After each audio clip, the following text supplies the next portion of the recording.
So I want to talk about the astrology of this time. I suppose it's going to be around this week, January 12th to Friday, January 16th.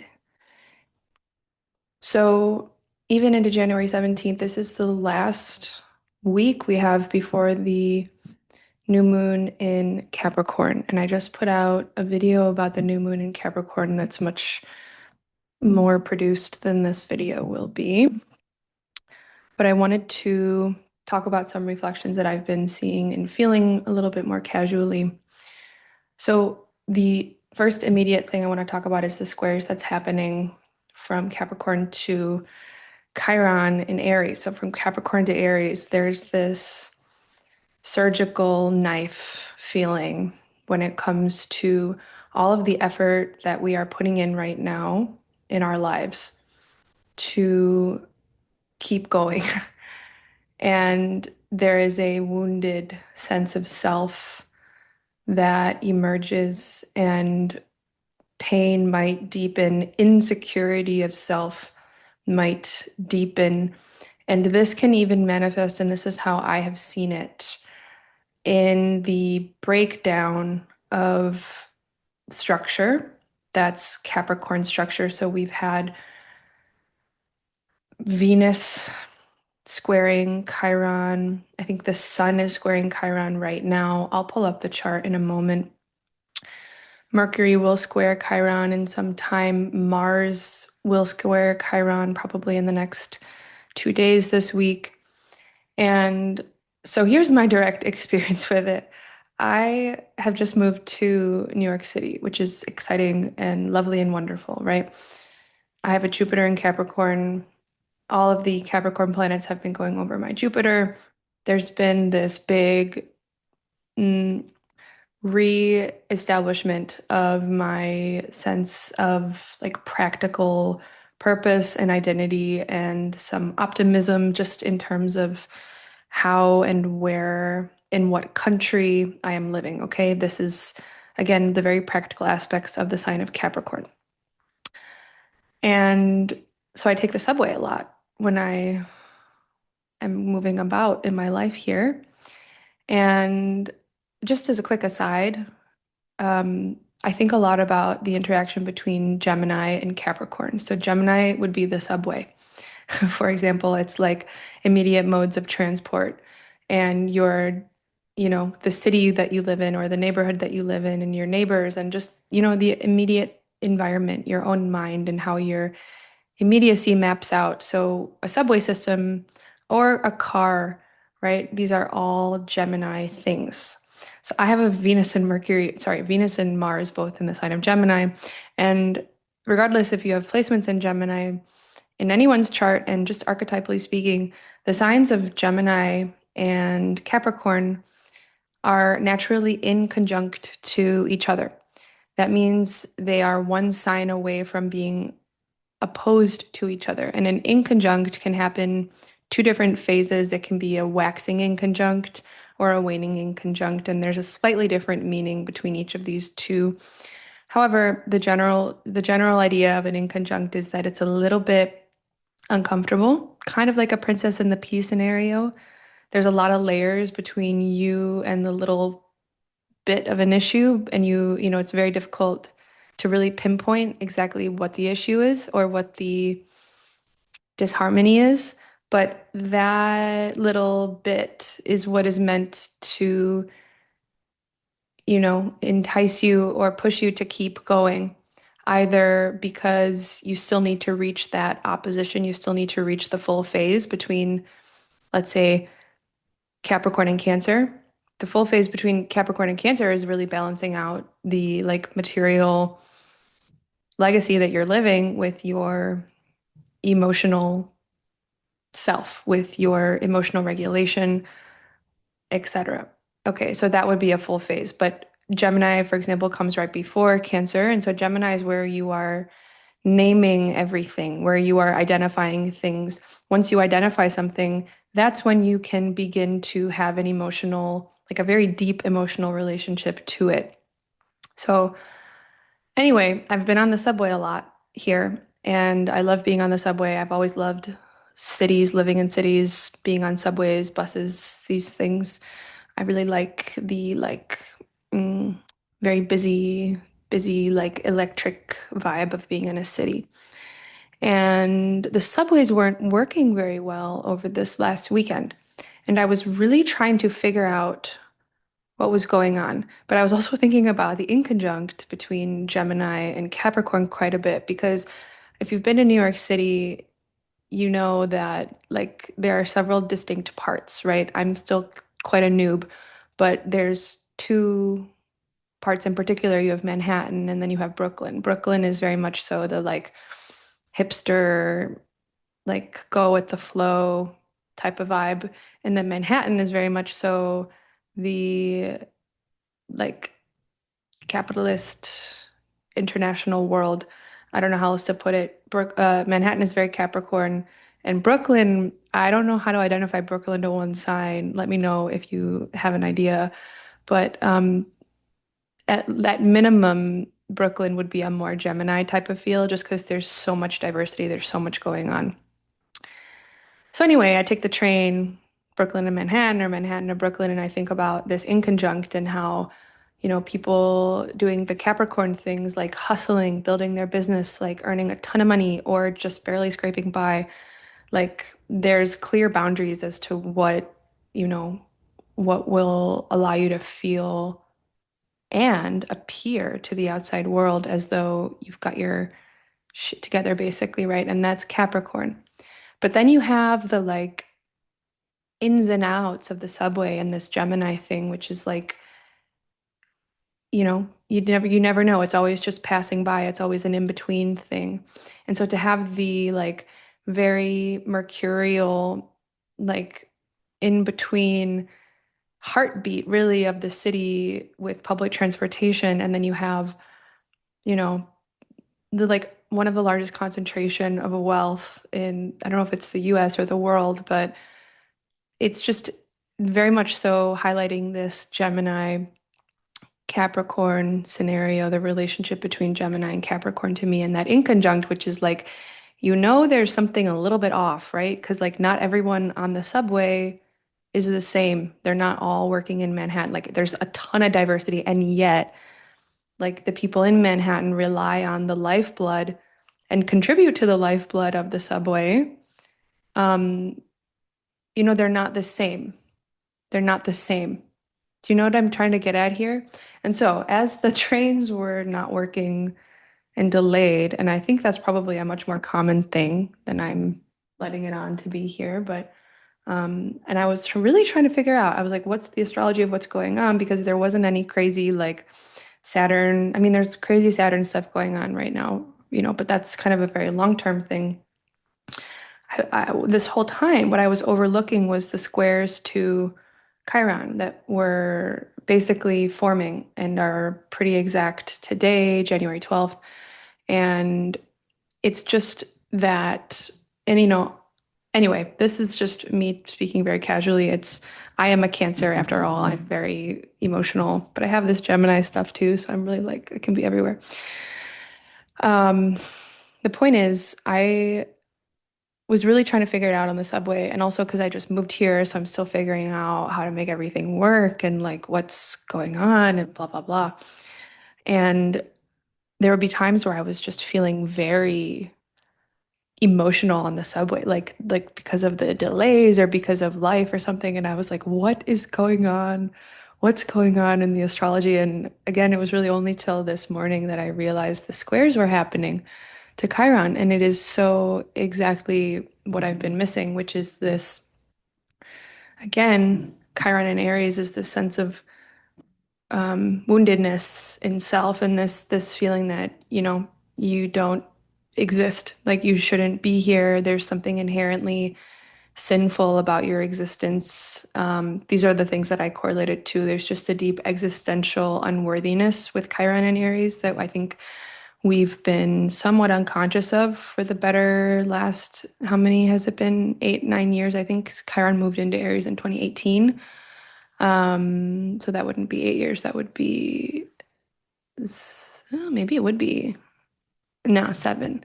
So like I think we're so close to this Chiron and Aries being over. Chiron's going to leave Aries later, I think in June, and it will come back into Aries by the end of this year, but we'll have a taste of it out of Aries. Um, there's so much going on right now because Aries is going to be occupied with Saturn and Neptune. And so even though Chiron is out, we're going to have this whole new world opening up when it comes to this like sense of immediacy and sense of self. Whereas like right now, as I'm speaking, we're in this square, Mars square Chiron, Sun square Chiron, Venus square Chiron, like our innermost relationship with ourselves and others, like the more we try to drive that forward in Capricorn, the more we realize this sense of woundedness and where there's healing that's meant to be like we are meant to be evolving into a more like wow, powerfully accepting stance of healing this present moment based on our relationship to ourselves, based on our relationship to others. And it's just Chiron is so primordial, but I go back to Pluto and Aquarius with everything these days and just think about the observer mindset and how that's really the way that we heal is to perceive reality differently and to not only rewire our brains to be talking nicer to ourselves more often, not only to be like just living out our truth in our reality, right? This Pluto in Aquarius is completely changing, very slowly, but very completely changing the definition of what a human is individually and what a human is at the collective level. And that fractalizes down into the groups that you spend time with, the ideas that you spend time with. And I think what is happening and what will happen is that their collective action is imminent, but at the same time, there is a narrowing of a focus as to who is my immediate group that I'm invested in carrying, and am I still invested in carrying in larger group narratives anymore? And why? And there's no judgment about this. It's purely just we recognize that our energy is limited in form, and we have yet infinite options of what to choose, where to invest our time and our energy and our resource. And I'm personally feeling very much like there is a change in how morals are recognized. It's kind of even evolving beyond this question of like living your values. It's because that gets very heady. That gets very heady. Um, I think for the next week, this next week, maybe I'll pull up the chart now, but I'm going to take some tea. For the next week, we have this interesting interplay of this Chiron. So let me show you, and I want to say one more thing about all this Chiron stuff because what it is a last quarter square. And if you followed my channel and you listened to me, you've heard me talk about last quarter squares quite a bit because I think they're so cool and powerful. Basically, a last quarter square is there's two different types of squares. You have a square. So we see Jupiter is making what's called is that right? Yeah, I think Jupiter is making a first quarter square to Chiron. And the Sun and Venus and Mars are making what's called a last quarter square. That's because Chiron is the slowest moving of all of these planets. And so you measure the distance from which the other faster moving planets have moved. Jupiter is only 90 degrees away from Chiron, moving this way. But all of these planets are 270 degrees moving that way to make a conjunction, you know, within the next several months. Even by April, all of these planets are going to be in Aries or even in Taurus, I think. So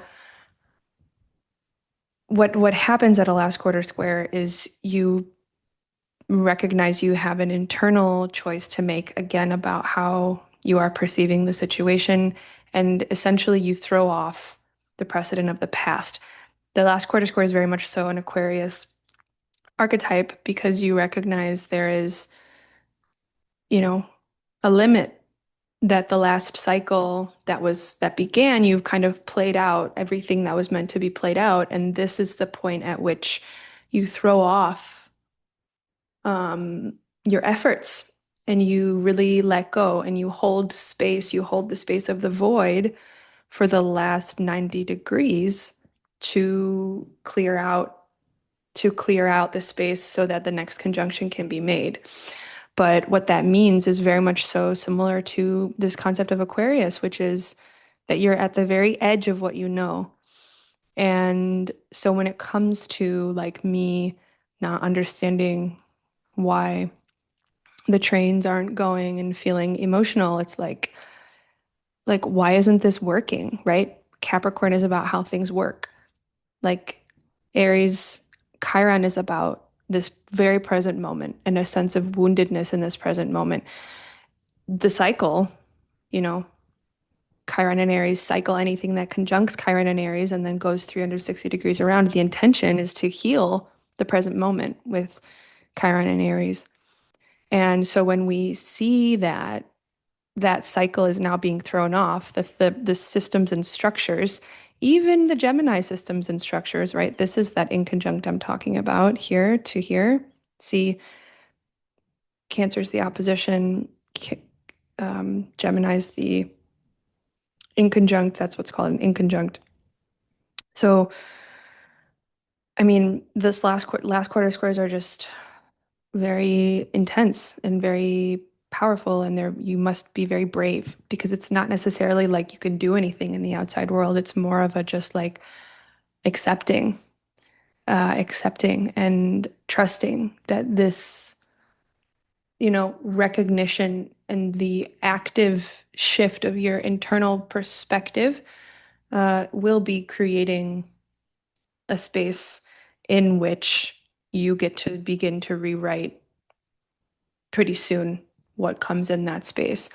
So, and then of course, this is on the heels of the next month, end of February, where we have this new phase conjunction happening between Saturn and Neptune. Um, it's it's like hard to fathom what's going on right now because of this Saturn Neptune conjunction, but luckily, Neptune moves into Aries on the 26th, and so that's happening pretty soon, before the end of this month even. And so it's very interesting right now to see that, actually all of these planets in Capricorn will sextile the Saturn Neptune stuff. And that's what I was initially thinking about more, a few weeks ago when I was planning out the time ahead. I was looking much more at these sextiles and even at the trines. Venus is going to make a trine to Uranus. That's a powerful, very opportune change. Sun trine Uranus, Mars trine, like opportune change. That trine is a positive opportunity, but Uranus is change. Uranus also being that Aquarian nature. There's one thing I wanted to say about Aquarius, haven't yet. When I was studying many years ago, astrology for the first time, I was able to suck everything up very easily. It like came very naturally. The one archetype that did not come naturally to me was Uranus. And I remember asking my teacher, Ari Moshe Wolf, what the heck was going on with Uranus and Aquarius as archetypes because they felt so far away. They felt so far away from like understanding. And I think Ari just made a funny point, which is basically that's what it is. It's like it's very far away from understanding. It's very like it's right at your own edge of understanding, right? And so it was wild that that was what I was picking up on. Of course, it's correlated to like Uranus and Aquarius is correlated to rebellion and innovation and whatnot and these things. But I've always appreciated understanding that the like core, one of the cores you could say of the Aquarius archetype is the edge of known, the edge of the known. And that's how I've always understood it. So when Uranus is still in Taurus, we're still at the very edge of what we know about resource, what we know about sensory enjoyment in reality, and about even more deeply about our own self-value, about our own self-worth. Um, and all of these planets trining Uranus and simultaneously, a little wide, let's look in a few days, trining Uranus, sextiling the Saturn Neptune stuff says, like, there's something, instead of the trains not working now, right? So we'll have Mercury still making a square to Chiron, but all these other planets will be past their square to Chiron, past that last quarter square, which means we've pushed ourselves kind of into that void of like of accepting and really being open to a new type of healing of the present moment with Chiron and Aries, through maybe the breakdown of systems and structures that we wanted to rely on. And yet we have like this really harmonious stuff happening between the end of these signs, Pisces, Capricorn, Taurus. It's like simultaneously we have a really golden opportunity to rely on emptiness, as I tried to say in that Capricorn new moon video, like rely on emptiness right now. And like by this end of this week, Friday, there's like this is a last quarter sextile. This is like the final 60 degrees before all these planets go and make their conjunctions to Saturn and Neptune.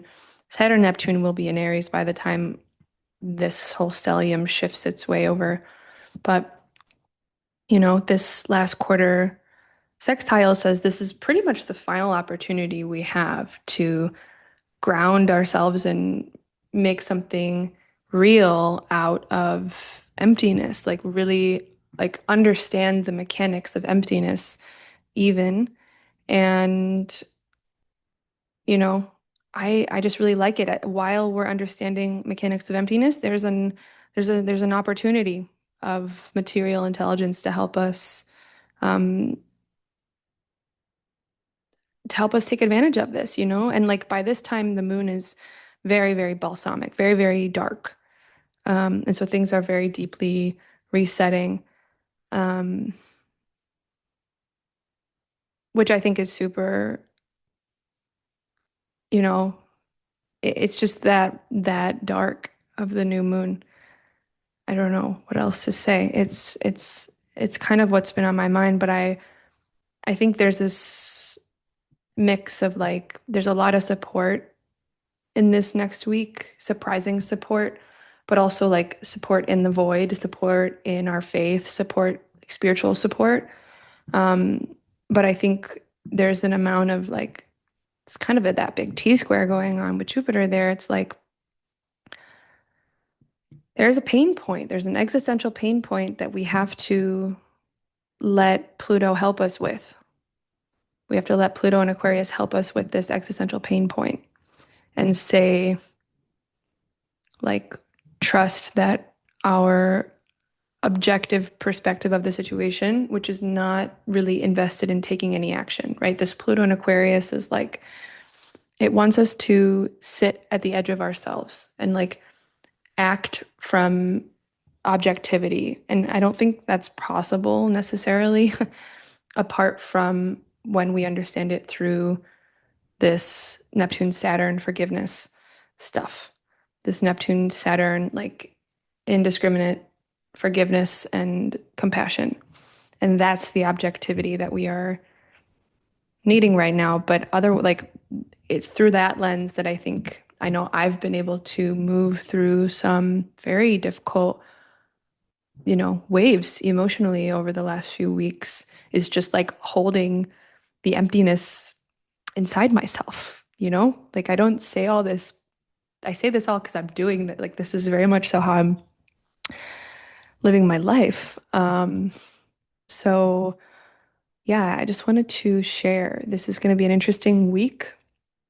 Um, and hold space for yourself. Hold the space for yourself through Pluto. Because once we have the new moon on the 18th, um, we just because it's about emptiness, like we still have a very big relationship. We are resetting um, at the very last week of this month, basically after the new moon. And that's going to take our participation in a way that I think this week we are letting the light diminish, moving through all of these last quarter squares.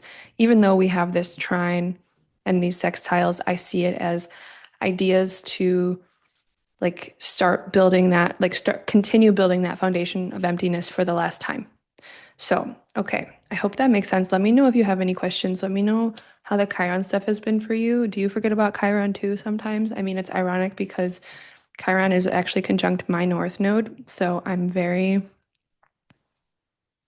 find myself with Chiron things very much and very interested in the myth of Chiron. But more importantly, I'm very interested in updating the myth of Chiron and the power of um, being healed and teaching from a healed place. Um, so much more to say there at some point, but I will leave it here. Have a lovely week ahead and goodbye for now.